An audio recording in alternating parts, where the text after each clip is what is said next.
तर राष्ट्रवादीचे नेते अमोल मिटकरींनी एक्सपोज करत डीजीसीएच्या कारवाईबद्दल काय म्हटलं ते बघूया.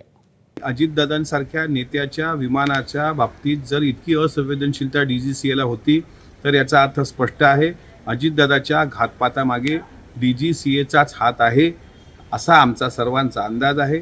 आणि डीजीसीएच्या परवानगीनेच VSR कंपनीचे ती नादुरुस्त विमानं दिल्या गेली, ती उडवल्या गेली आणि त्यांनी त्या पायलटचे 50-50 कोटीचे विमे उतरवले गेले होते अशी जी शंका आली, त्यात पण तथ्य वाटायला लागले. आणि सुसाईड बॉम्बर जो मी आरोप करतोय तशा पद्धतीनं तो सुमित कपूर नावाचा पायलट त्यांनी बनवून पाठवला होता का, या सगळ्या गोष्टीची चौकशी झाली पाहिजे. डीजीसीए हीच खरी दादांच्या घातपाताचा मास्टर माइंड आहे.